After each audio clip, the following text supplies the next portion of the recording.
with your new friend Ty.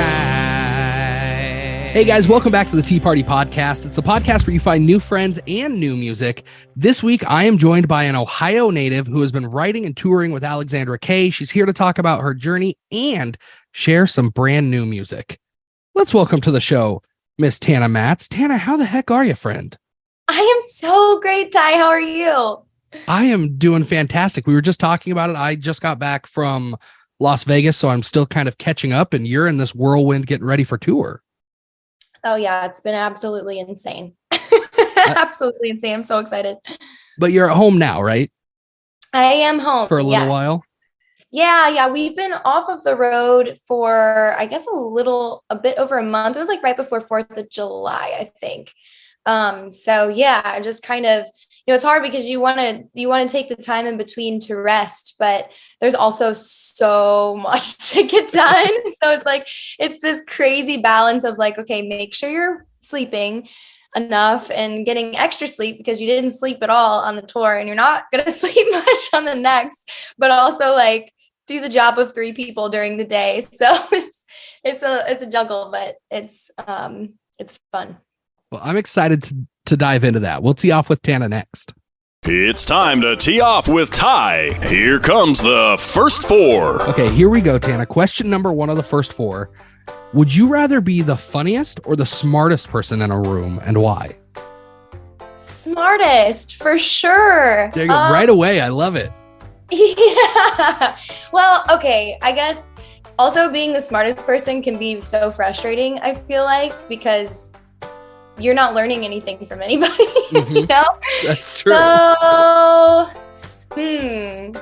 I don't know. I guess if you could be like a mixture of the two, that'd be great. But I guess I'd go smartest because maybe you can enter a different room. There you go. Be the smartest in this one. Just go next door. Yeah. Okay. How about this one? If you could only eat one food for the rest of your life, what would it be? One food for the rest of my life. Gosh, that's tough. These are tough. Are we gonna go healthy here, Ty, or are we gonna go soul food here? I mean, I feel like if you've got to eat it forever, the healthy stuff kind of wears off for a while. There's only so much chicken breast and broccoli that you can eat. So true. Okay, so we gotta kind of go like in between. How about fried chicken? Oh, there you go. Okay. I'm here for that. I can get behind that. Savory, but protein, baby. There you go. Okay, I feel like you're going to have a good answer for this next one. What fictional character from a TV show, a movie, or a book, any fictional character would you bring to life and hang out with for a day?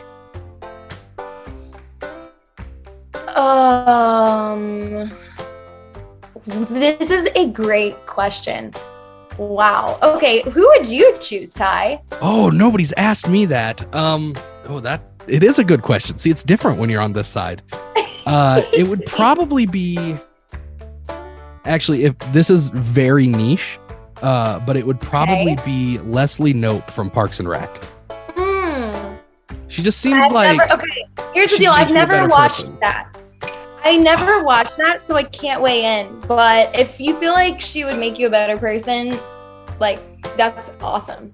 It might also be that we're going through and watching the whole series. I watched it when it came out, and my wife just refused to watch it until about a month ago. And I finally got her sucked in. So that's been our life for a little while. Love that for you. Love that for both of you. Okay, I think I have my answer. Okay. There is a show called Outlander that I'm obsessed with. I started watching it during the pandemic and I got lost in it. I mean, literally, I would wake up, I would do this workout every day at 11 in the morning, and then I would watch Outlander for the entire rest of the day. And I was living my best life, Ty. I bet. So, okay. Maybe Jamie Fraser. It's actually Fraser. He's like the husband. Well, I don't want to give all of it away. We'll say he's like the masculine in the show. I would maybe bring him live because he is just yummy.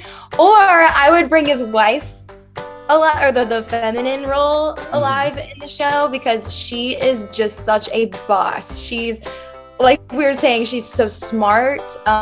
She's so wise. She's very soft and feminine, but like is also, can we cuss on here or probably not? Oh, definitely. Okay, she's just a badass. So like you said, you would learn from from your person. I would learn so much from her. So I'm going to go with her. There you go. I knew you would have a good answer. You did too, though.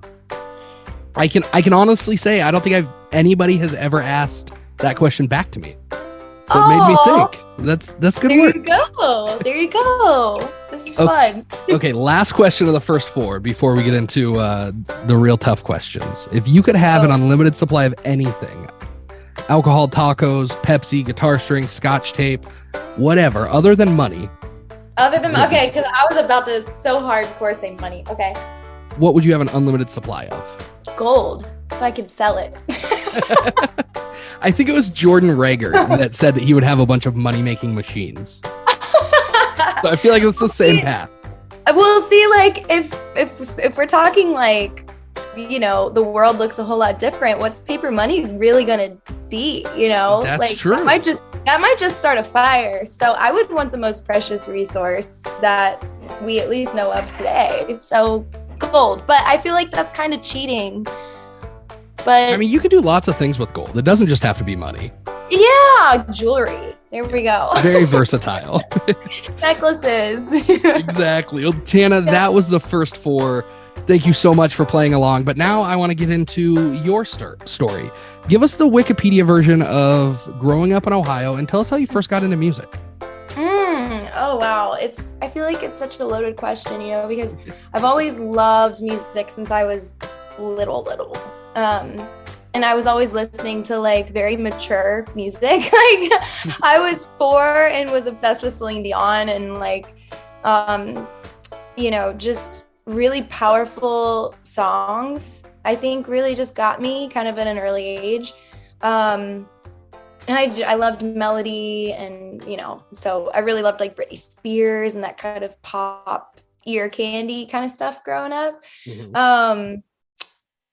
And then when I was in high school, a boy broke up with me. I don't know if he actually even broke up with me because I don't really think that we were dating. I don't know. I don't think I knew what dating was back then, but we found out that he was like, you know, hanging out with this other girl, and it broke my heart.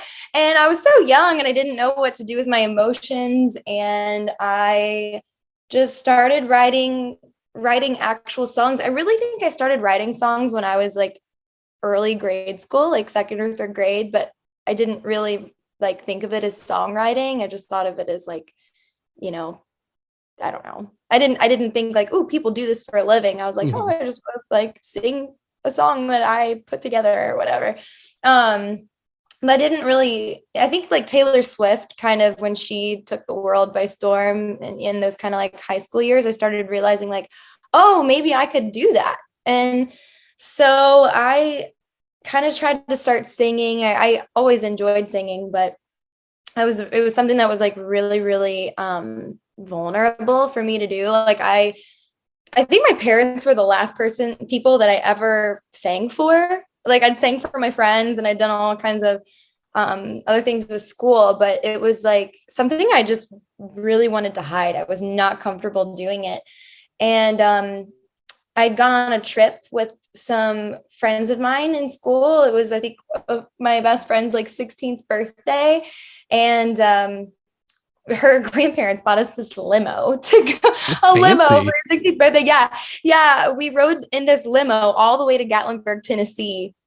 And that was, I had my guitar and my friends were like, basically like, bitch, you're going to sit down with that guitar. You're going to sing us a song. We know that you can do it. And they were so nice. And once I actually did that, I mean, it was like, I didn't want to stop. It was kind of like, I don't know. It just like unlocked something in my mind, body, soul. I don't know. And I was just like fine doing it after that. And shortly after I started, I had played for, probably about a year in a coffee shop for free every Monday. I don't even think they'd give me like a muffin or anything for free. Like I paid for everything, and, but I just said, hey, I want to start doing this. Can I come in and play? And all of my like high school friends would come in, and of course, like probably wouldn't even buy anything. Like this poor coffee shop was probably like, what are we doing by having this girl come play and fill up our place with a bunch of teenagers? But I did that, and I just kind of learned what I was doing, and then started playing for super cheap. I really wasn't great at guitar yet, and I had a guitar player for a little bit, and we booked a gig, I think, for $60 for both of us at the TGI Fridays, and we split it and made whatever tips we could, and then I started getting better at it, started getting actually like paid really well for gigs. And by this time I was in college, and I started realizing that I was making good money doing what I was doing. And when I started doing the math, I was like, why am I in nursing school right now? Like if I'm making just as much as I would then doing this, like maybe I should think about this. Maybe I should try to go to Nashville or, do something else. And I just kept playing. I left school for a while. I did end up getting an LPN degree at one point because I just wanted to have a backup, but went and did that really quick. But really all I've been doing ever since is playing 3, 4, 5 nights a week, and then moved to Nashville. That changed things a little bit. I had to get into some investing to kind of get by here because it's not cheap to put out original music. But I think that's the shortest long version of a long story. But, from limos to TGI Fridays. I love it. Limos to TGI Fridays to, 900 cap rooms on the Alexandra Kay tour. There you go. So do you come from a musical family at all? Is that why you were kind of nervous to show them? No, they are not musical at all. Nobody in my family, nobody like blood wise sings or does anything like that. We actually think that my grandmother on my mom's side sang a little bit. She was Italian. She was born in Italy, spent like most of her teen years in Italy. But when she came here, there was kind of like I guess, what's the word? Like she couldn't read and write. And it was really kind of hard for her to like communicate to us what she does and like who she is. So she would sing, but we kind of never knew if that was something that she'd ever, really loved or anything. But that's really it. No, but my parents listened to really good music growing up. I mean that always helps. Yeah, they gosh, we listened to everything from just like Whitney Houston to, again, like Celine Dion to 70s, the Bee Gees, Michael Jackson, Shania Twain, and Randy Travis, just kind of like we were all over the board, which I think helped me a lot too. So then you took that and you ended up moving to Nashville 6-ish years ago. Was that something that you had kind of chased the dream to Nashville, or did you realize that you had a better chance of making it as an artist if you were in that kind of hub? Well, to be honest, Ty, I got married when I was about 23. And it really wasn't working out. Like I knew that if I wanted to really chase my dream that I needed to be in Nashville, but I didn't. I started realizing that he didn't want to come, and I just really felt that was something that I had to do. I knew I wasn't really going to get better. You have to come to Nashville and you have to be around people who are better than you, right? To really, grow. And so I think once that kind of fell apart, and I'd brought up, hey, like I'd wanted to buy an investment property here because I was coming here and I was sleeping on people's couches and just, it was really making I wasn't resting, and it was making my life pretty all over the place, going back and forth from Columbus, Ohio, so 6 hours away, to Cincinnati, 4.5 hours away, to here, to trying to do all this. And I think once that was over, it was either move back in with my mom and dad or go to Nashville. And so at that point, I was like, this is my time. And so I bought that property and I came to Nashville. And but I was playing full time before. It was just kind of like, do you want to be a cover artist forever, or do you want to like be an artist? So when your first trip to Nashville, was it as an artist, or had you come prior to that and just kind of experienced it?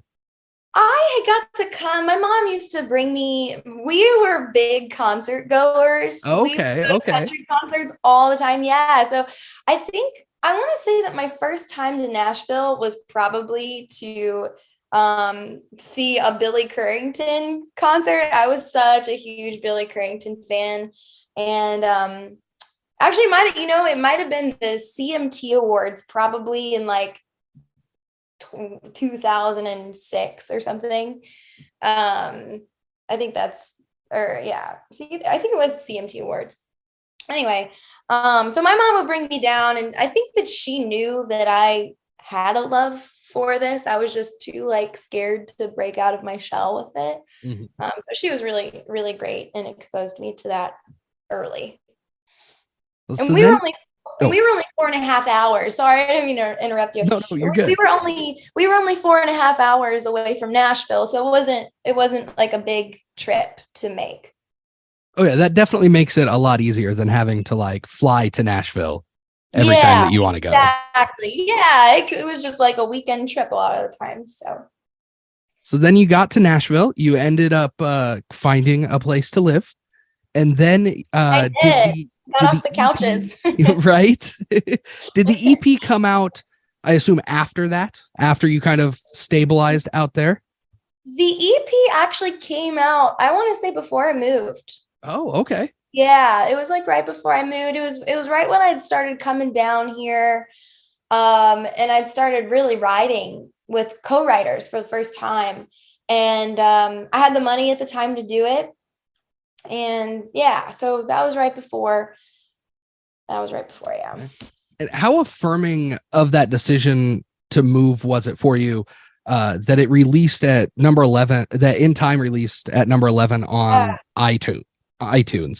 Yeah, I mean, so affirming. And honestly, a lot of that, like I said, it was kind of before I really moved. A lot of that was my Cincinnati following. I had a really solid foundation of people who supported me in Cincinnati, and they're the ones who bought that EP. There was no marketing or anything, no like man behind a curtain putting that out. Those are the people that would come up to see me, weekly at a different pub, or wherever I was. So I think it really showed me that just being a Cincinnati artist at that point, really, like, if I could actually get my music out there on a larger scale, like, what could we do? Well, and that seems to have worked out for you in your move to Nashville. You're doing some pretty awesome things right now. Has the artist side always kind of been the direction that you wanted to lean rather than songwriter, or a little of both? Artist was definitely where I wanted to. I liked writing when I first came to town, but I didn't see myself being like, a 50% of the time writer, but I didn't see myself, I guess, like writing as much as I love to now. That's kind of really just like grown on me in the last few years to like my passion for that, I guess. That's awesome. And one of the things, one of the people, I guess, that you've been writing with is Alexandra Kay. You and I actually met because you were opening for her here in Spokane. But how did you guys get together? Oh my gosh. So this was about 4 years ago. Um, a friend of mine had invited me to be a third on a write, and he said, "There's a girl I'm writing with this morning. Would you like to hop on as a third?" And I was like, "Yeah, sure." Whatever. And we did, and we wrote this great song. And man, Alexandra, I just like fell in love with her from day one. I just saw her drive and how mad she was about me. She knew where she wanted to go, and she was going to do what she had to do to get there. And I just admire that in her so much. And the song was I Kinda Don't. And she had other music out that was, amazing and doing great. And I think she put that song out kind of when TikTok was really kind of starting to take off for her. So that song did so well. I mean, it was the number one song on iTunes. And so we just ever since then, she's been so kind to include Ryan Robinette and I, the other co-writer. She's just included us with everything, on all of the success that song has seen. When she played her Grand Ole Opry debut, she played the song, and she didn't need to say our names, and she just, as amazing as she is on that stage, and was like, "This is written by Tana Matz and Ryan Robinette. They're here," so she's just so inclusive and just such a great person. She really is. She is one of my favorite people in the whole world. Oh, She yeah. actually at the show, I don't think you were back in the room yet. But she actually gave me a shout out from the stage, which was completely unexpected. So I, of course, was, mid drink when she pointed it at me, but she's so selfless. And what was that like for you to see a song that you wrote being played by an artist like that up on the Opry stage? Ty, that was the best night of my life. I can imagine. I mean, I was at a really hard place in my life right when that song, right when she played the Opry. When I found out that she was going to be playing the Opry, I was going through a divorce again. I can't believe that I'm just being this open on this podcast, but I've been pretty open on my socials about it. So life for me has been crazy. I've had so much to write about. I think that's part of why my writing has, I've been a lot more creative, I feel like, because of that. But anyway, I digress a little bit there. I was going through that, and I thought this was my fairy tale. I thought that was going to be my forever. I thought that, and so for it to fall apart the way that it did, I knew my divorce was going to be in about 2 days, and I was crying on the floor talking to my parents about just how I was feeling, and just, how I really thought that I'd be in a different place in life, and couldn't believe that was happening again, and just that my fairy tale was going up in flames. But I get a call from Alexandra when I was on that phone call, and I'm like, I gotta go. I gotta figure out, I gotta take this. Actually, no, I think she did. I think it was a text. And it said, "I'm playing the Grand Ole Opry. I'm gonna play Kinda Don't." And I hit the floor, and it was it was everything I needed in that moment. It was like God saying, "Hey, this part of your life is closing out, but there's something new for you. I'm not going to take this away and not give you something else," is kind of what it felt like. And so it was the worst thing in my life was happening. And while that was happening, the best thing in my life was happening. And so that night it meant more to me than anybody will ever know. And I hold on to that feeling all the time of just sitting there and thinking we wrote this at my kitchen table in the hood of Nashville. she's on the Grand Ole Opry station playing it. So it was everything. It sounds like that lined up perfectly for you and kind of, I don't want to say like put a bow on what you were feeling, but kind of wrapped up that portion for you. It did. I mean, like what an amazing gift from God to like give that to you so immediately. Like, hey, I know that this is horrible right now, but here's the best thing ever. Oh my gosh, AK's FaceTiming me right now. Let's see if this works. Oh, hello, gorgeous. Dang, girl. Hey, I'm on a podcast with Ty from Spokane right now. Hi, Ty. Can you hear? I can. How are you? Good. Are you on the party? Well, I'm on the tea party, girl. Oh my gosh. Well, spill all the tea. We were just talking about your Opry performance. That was such a special day for both of us. Like, man, it was seriously so special. And now I have like calls coming in, of course, while I'm trying to talk to you. But okay, well, I'm sorry to interrupt you guys. No, I love you both. This was great. Yeah, this was perfect. Great timing. I just wanted to tell you that tickets on this tour are crushing. Oh my gosh. So, so exciting. Call me when you're done and I'll share all the tea. Also, we shot the easy cover. Look at this eye. Girl. It's Draw the cat eye. it could cut a man. Okay, love you. Okay, guys. Soon. Bye. That was awesome. That was perfect timing. We love it. Oh my goodness. Okay, where were we, Aubrey?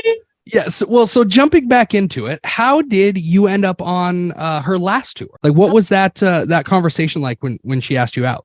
Last tour, okay, yeah, we had I had a write scheduled with a good friend of mine in town, and I knew that Lexi was getting her, I call her Lexi still. I knew that she was getting her album together, and I was like, let's just invite her in as a third and see if, she wants to, if there's anything that she needs to write towards. So I just shot her a text. She said, yep, that sounds great. So we wrote All I've Ever Known. That's going to be on her next album that day. And I got to share some of my new music with her. And she was like, why don't you come on the second half of this tour that we're about to go on? And I packed my bags. Said, let's go. No convincing needed. No. Yeah, absolutely not.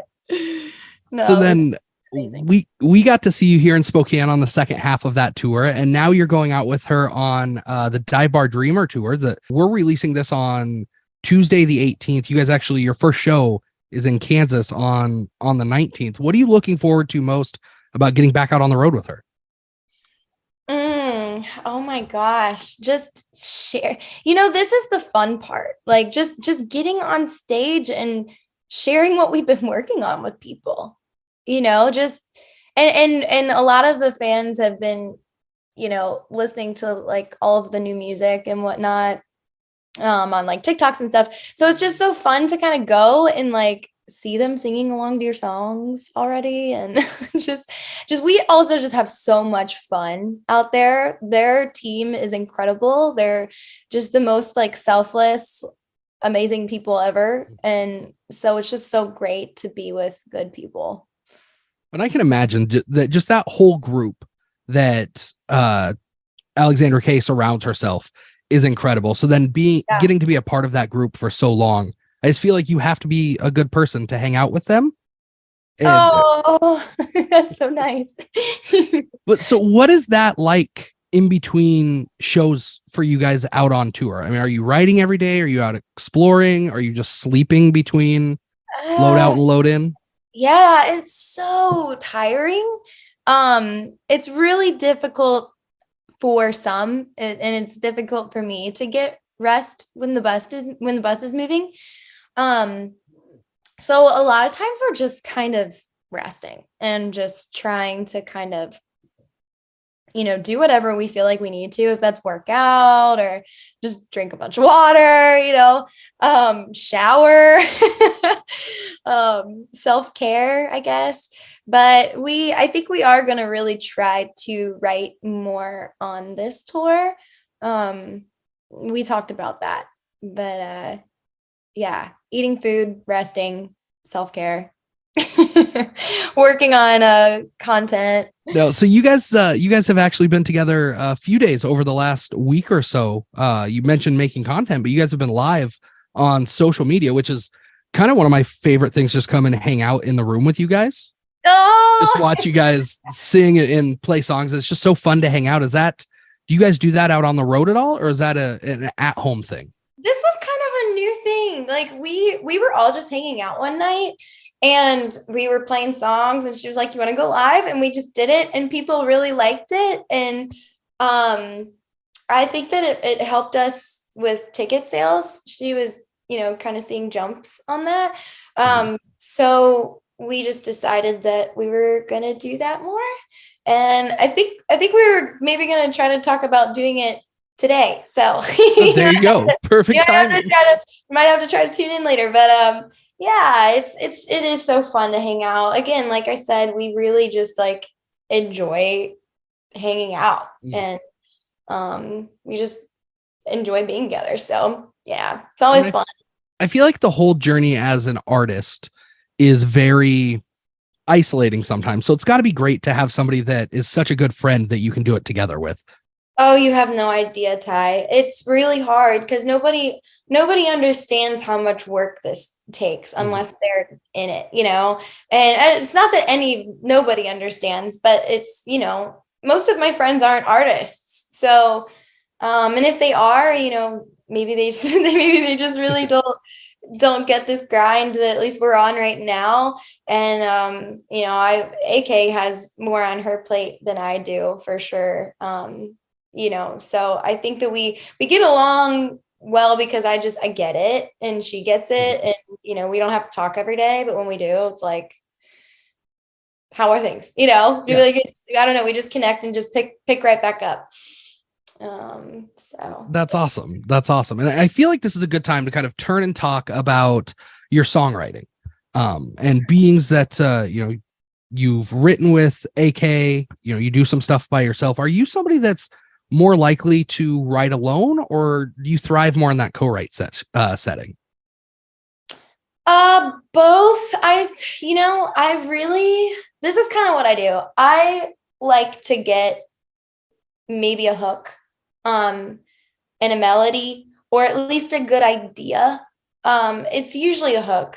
So I will come up with that by myself, and I will come up with like, okay, this is how I could kind of hear the chorus going a bit. And then, okay, if we want to work toward this hook, the verse can be saying this, we can say this here in the chorus. And then I like to get together with other brains and build it together from there.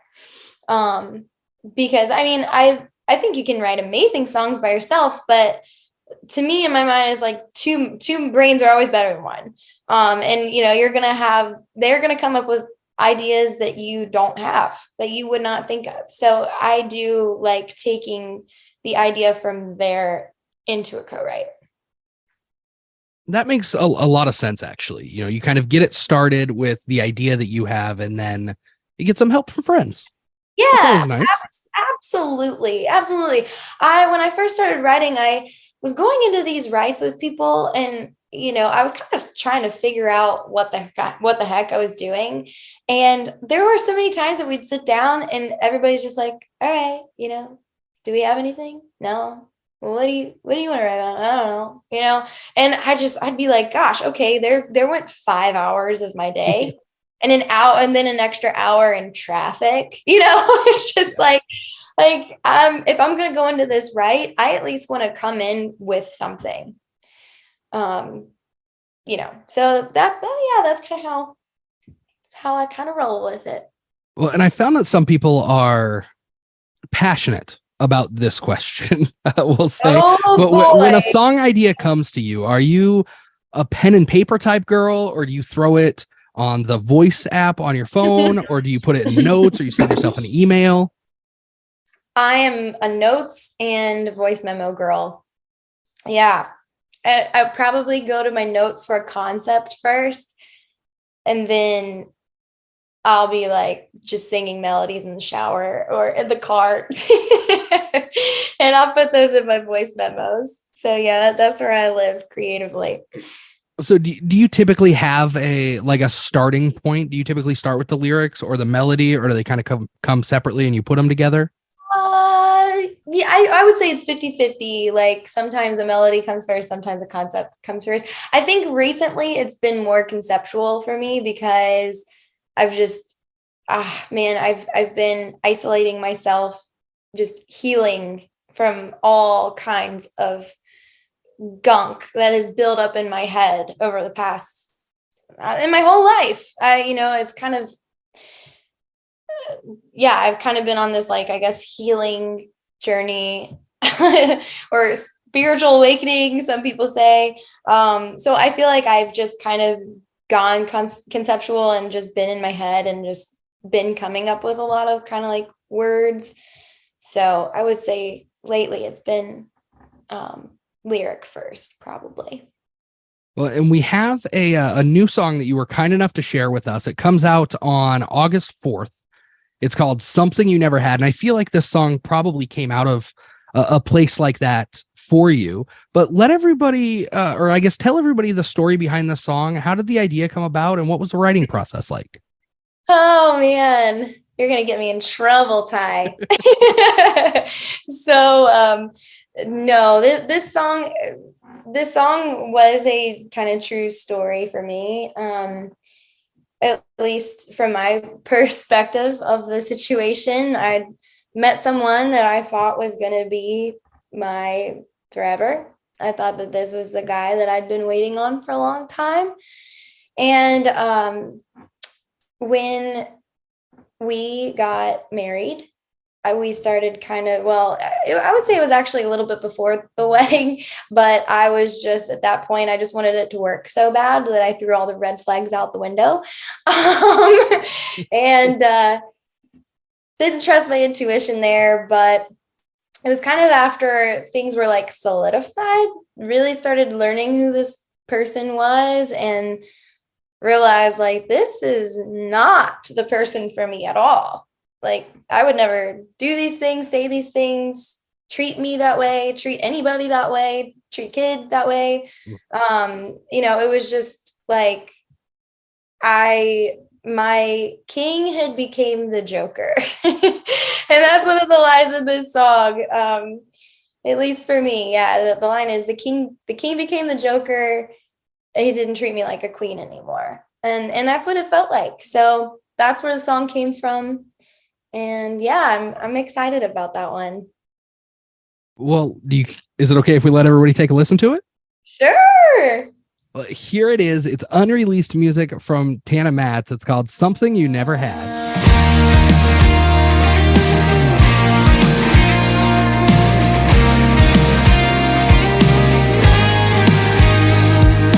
Once upon a time, I thought I'd found the right guy. Held my hand, held my heart, and held the door. I knew that it was over when the king became the Joker. Didn't treat me like a queen anymore. Well, people keep on asking, they're wondering what happened and why my heart ain't broken in two. But to tell the truth, I'm looking better than ever. I'm feeling light as a feather. I went from walking on eggshells to sunshine. Put the pedal to the metal, 'cause I ain't the one to settle. He made it easy finding good and goodbye. I've come to the conclusion that it was an illusion, and you can't be sad losing something you never had. Well, I gotta give it to him, really knew what he was doing, put on the charm and a hell of a show. That's where I'm changing conversations, worth an Oscar nomination. But ever since I let him go,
And that one, it was called Something You Never Had by Tana Matz. This one comes out August 4th.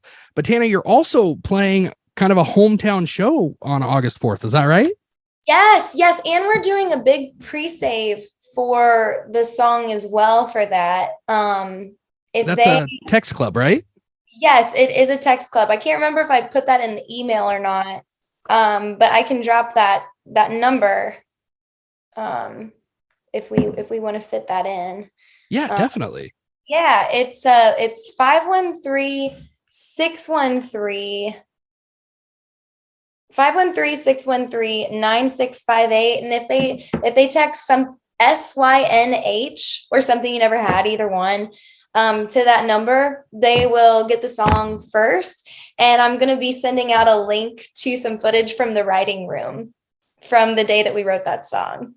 So, that'll be so cool. Yeah. So if they text in, they'll get that footage. They'll get like the first recording of the song, and then they'll get it once it comes out. Yeah. Well, awesome. And we will make sure that we include that in the description here so that people can find it. So if you're listening, just check out that description and text Tana and get all the behind the scenes stuff. Plus, you're definitely going to want to pre-save that song. It's awesome. And by doing that, she can get added to playlists and all of that fun stuff. So help her out. Check out the description. And then, so you're playing the hometown show that night. Was that by design, or did you just happen to have a show that night already? Well, I planned the release around that show. Okay.